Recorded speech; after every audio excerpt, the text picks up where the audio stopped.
Time All-Star John Wall. The deal is still being discussed as the Rockets want more in return. So, Shannon, who would win this trade? Skip, see, you laughed at me. I said this on Monday, Skip. I said the only two guys that are comparable because their salaries are the exact same. And people on my timeline in D.C. or Wizards fan, man, we don't want him here. We don't want him here.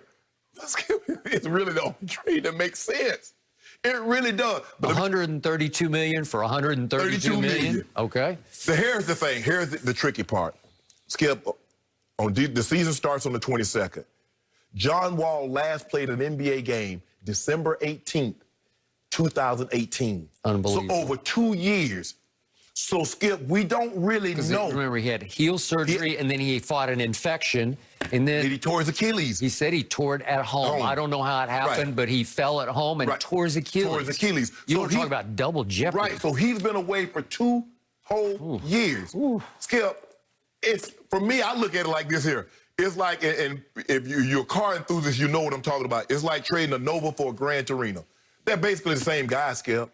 They are. But the thing is that at least Russ is healthy. Now, I don't know how much longer he's going to be healthy, but I know Russ hadn't missed 2 years. No, he's had his knee issues. He had his knee issues. But it seems to me that Bradley Beal, and if you look at Bradley Beal, he had his best years when John Wall was out. He did. I agree. The guy averaged 30. He didn't make the All-Star team, but he averaged 30. And he had a lot of people around the league trying to get Bradley Beal. So you bring in Russ. Man, he ain't trying. Russ says, I want Skip. Russ says, I want a bigger role, which means I want to go back to what I was when KD left OKC and I was in OKC by myself. I want that type of role. I'm resigned to the fact I ain't winning no championship. So if I ain't going to win no championship, I'm going to go ahead and try to get these triple doubles out the way. I'm going to try to break that record. And he did. Yep. John Wall is great. He's a 19-9 guy, okay? He was 21 last time we saw him, he was 21-9. Skip, I understand that the Russ, both of these guys are and that what concerns me the most about John Wall is that athleticism is a key part of what he does. Skip, he hadn't played in 2 years. He's coming off an Achilles. Skip, he's not Kevin Durant. Skip, Kevin Durant is going to be able to shoot that jumper at a 10-foot apex still. Yep. Is John Wall still going to be able to turn the corner? Is he still going to be able to get downhill? He used to be the fastest man in the league with the ball in his hands. So, Skip,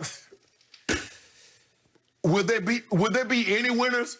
I think there wouldn't be winners. It's kind of like nuclear warfare. There are no winners, only survivors. Skip, there are no winners in this trade. Just like, okay, one guy was unhappy and we moved him. But is John Wall going to be happy going to the West where he knows he has no chance of making the playoffs? With what? What are they going to get? And it seems to me, Skip, they resigned. They're like, look here, we're prepared for it to get uncomfortable around here. They did. Meaning to keep them both. Hey, what y'all going to do? Y'all going to sit out and miss this money? Skip. But I believe, you know what? I would say Houston.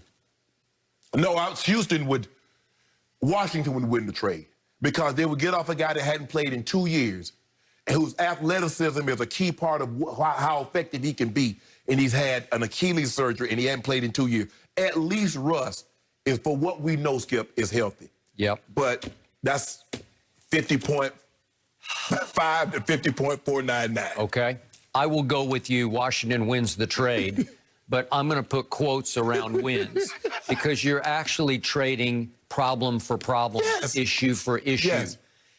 They're really the same guy, except Russell is a little better than John. He's a little better at creating highlight hype. They're both too concerned about living up to the highlight hype because they dominate on social. They both are capable of slamming it on anybody. And if John Wall has any advantage, it's that he's 2 years younger at 30 to 32 for Russ.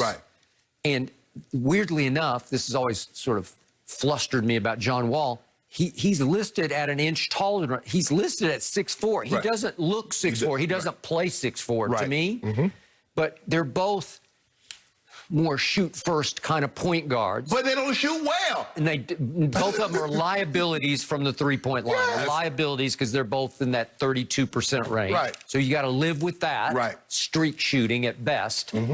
And I'm not discounting John Wall's tenure there because he's made 5 All-Star teams. Yeah. I respect that. But remember, Russ has an MVP. He has 3 top 5 finishes in MVP. And John has, no, I think back in, he had 1 8th or something. But he's not an MVP candidate. Okay? And Russ has been first-team All-NBA on numerous occasions. Numerous occasions. So clearly, he's a better player than John Wall.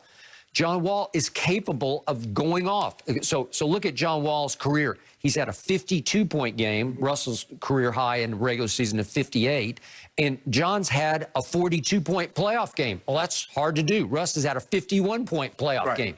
Well, they're both capable of explosions, right? But to me, they're each the same kind of player that their impact on winning is negligible. It makes them very overpaid, where you're looking at $132 million for what?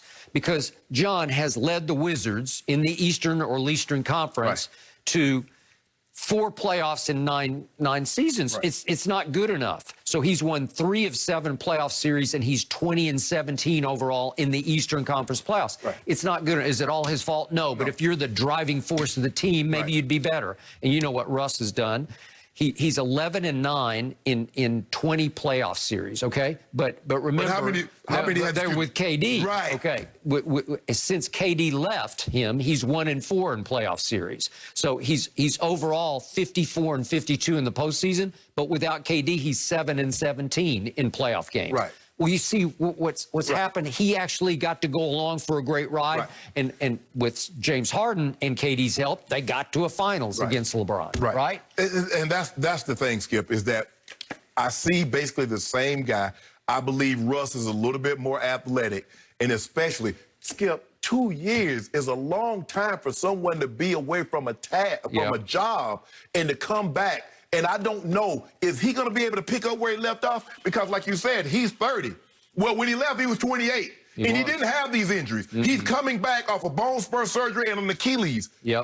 So, Houston's response to this trade proposition was, we need more than John Wall back for Russell. Well, to me, as I think Woj reported on ESPN, the market for Russell Westbrook is barren, was the word. Barren.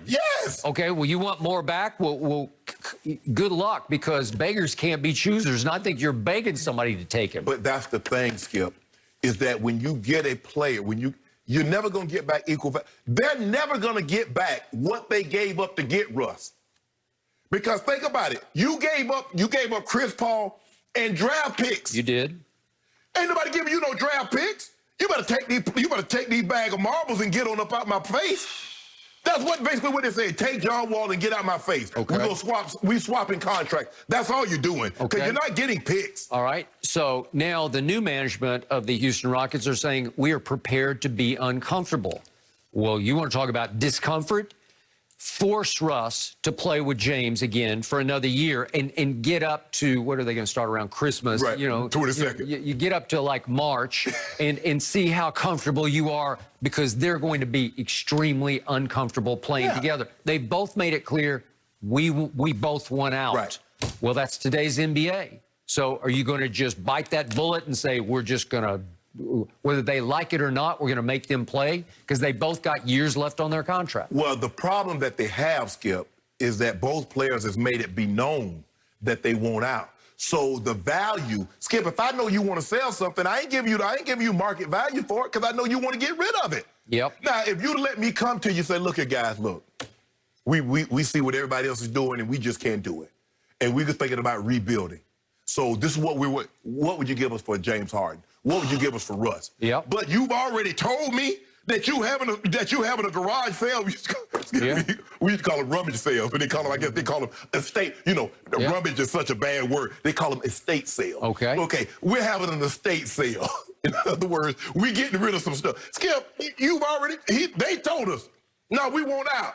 And you want me to give you what you're asking for? I wish I might. You better take John Wall and get out my face. So finally, what did the New Orleans Pelicans management admit after they kept Anthony Davis for 1 year before they finally traded him to the Lakers? They said it was a bad idea to try to keep him, right? Yes, Because you're hoping, Skip, you're hoping the guy's going to change his mind. Yep. He came to you for a reason. Skip, and he told you, like, and they're like, nah, you know, you'll be around the guys, you know, they're like, man, they'll be boys, you like hanging out. He said, nah, bro, I've been around them for 3-4 years. I'm cool. I want to dip.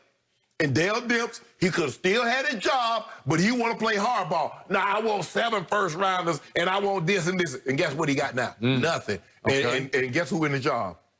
Somebody else got the job and got some more picks. That is correct. All the picks gonna belong to OKC and the Pelicans, Skip. Ain't nobody else gonna have first-round picks. They got about 30 between the two teams over the next 5 or 6 years. I got it. So hypothetically, what if Houston decided, okay, let's let James